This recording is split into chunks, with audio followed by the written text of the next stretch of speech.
Bonjour, je m'étais promis de livrer une vidéo tous les mercredis. Bon, ben, j'ai lamentablement échoué, donc je vais plutôt dire que je fais une vidéo par semaine.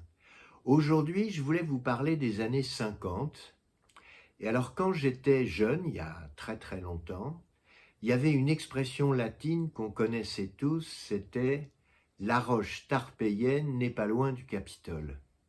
Alors ça voulait dire quoi? Le Capitole, c'était le lieu du pouvoir, et la roche tarpéienne, c'était à partir de là qu'on jetait ceux qui avaient été condamnés à mort. Et donc c'était une expression qui voulait dire l'échec n'est pas loin de la réussite, ou c'est quand on est au plus haut qu'on va peut-être descendre très bas.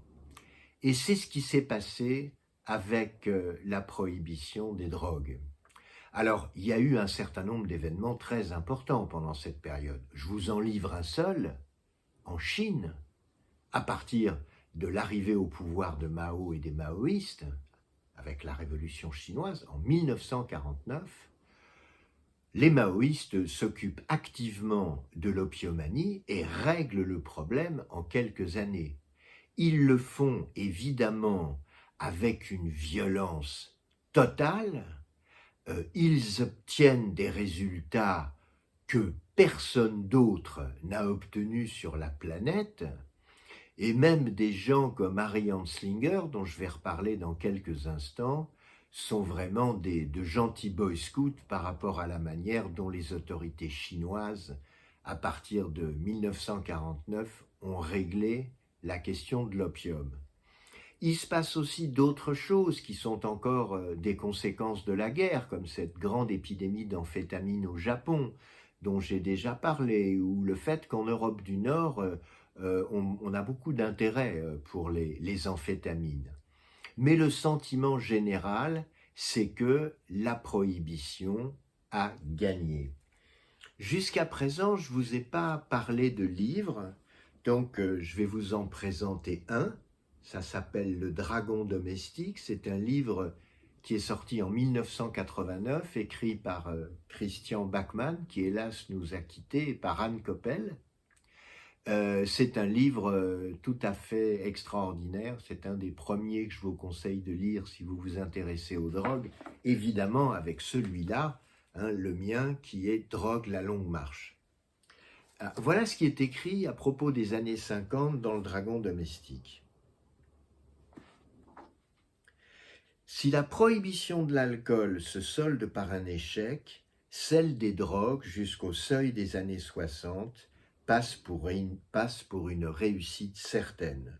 L'engouement d'antan pour les produits disparaît, le problème des toxicomanies s'efface des préoccupations publiques, et un peu plus loin il est écrit « Dans les années 50, Harry Anslinger se frotte les mains, la consommation des drogues a tellement baissé qu'elle atteint un niveau incompressible. » Je parlais de la roche tarpéienne et du Capitole. Je pourrais aussi parler de la taupe de l'histoire. La taupe de l'histoire, c'est Hegel qui utilise cette expression.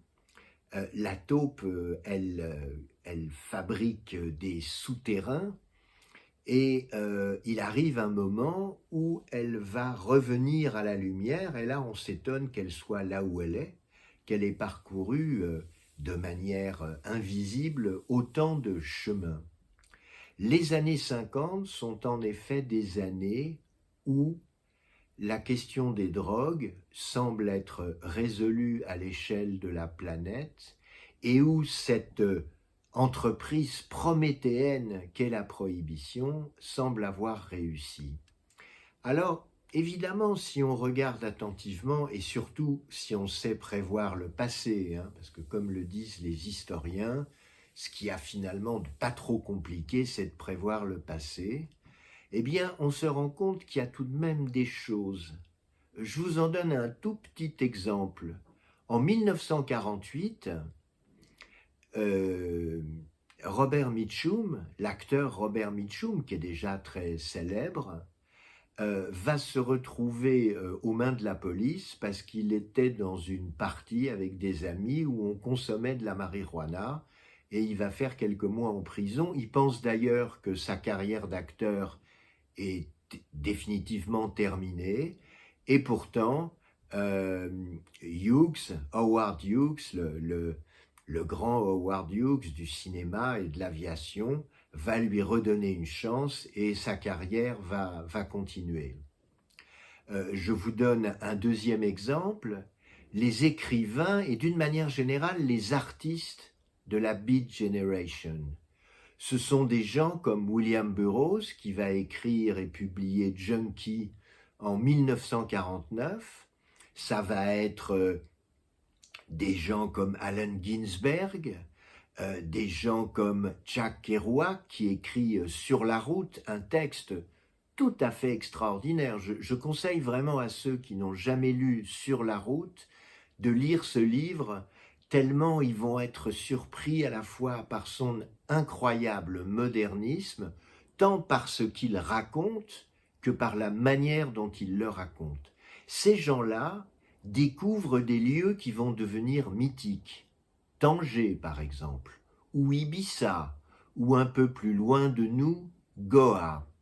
Et d'une certaine manière, ils sont la préfiguration de ce qui va se passer à partir du milieu des années 60 avec cet immense mouvement de la contre-culture, cet immense mouvement des hippies qui va commencer aux États-Unis, dont le relais en Europe va être la Grande-Bretagne, comme c'est très souvent le cas quand il s'agit de vêtements, quand il s'agit de mode, quand il s'agit de musique, et qui ensuite va déferler sur l'Europe et le reste du monde.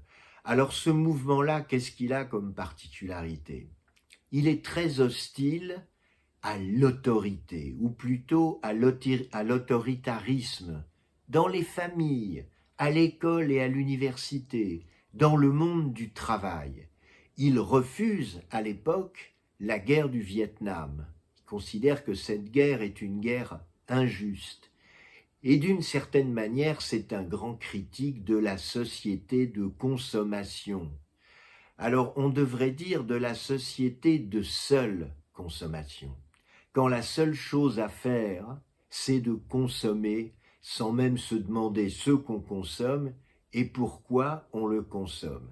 C'est un mouvement qui va avoir son vocabulaire, qui va avoir sa culture musicale d'une extraordinaire inventivité, qui va avoir ses modes vestimentaires. Les sociologues parlent de sous-culture, non pas tellement parce que c'est une culture d'en bas, que parce que c'est une sorte de culture qui, par bien des aspects, est une culture autonome à côté de la culture officielle, et il s'avère que cette culture va avoir un certain nombre de symboles très forts à travers des drogues. Deux de ces drogues sont absolument emblématiques de cette époque, c'est le cannabis d'une part et le LSD de l'autre. Alors, je ne vous ai pas encore raconté ni l'histoire du cannabis, ni l'histoire du LSD. Ça va venir, je me prépare à le faire. Mais en tout cas, cette immense révolution, dont le symbole en France est évidemment mai 68, va tout bousculer, et on peut dire que depuis cette époque, c'est-à-dire depuis le milieu des années 60, il y a une immense épidémie de consommation qui a fini par toucher la terre entière. Et donc oui, la roche tarpéienne est bien près du Capitole. Ça n'est pas simplement la prohibition de l'alcool qui est mise en échec, c'est la prohibition de toutes ces substances qui, au travers des conventions internationales, sont devenues illicites, et on verra que 10 ans après la convention dite unique de 61, Richard Nixon va déclencher la guerre à la drogue, guerre de laquelle nous ne sommes toujours pas sortis. Voilà, je m'arrête là. Vous aurez constaté que les livres qui sont derrière moi ne sont pas les mêmes que d'habitude. parce qu'il faut un peu de changement, sinon on s'ennuie. Et donc je vous dis à très bientôt et portez-vous bien. Ciao, ciao.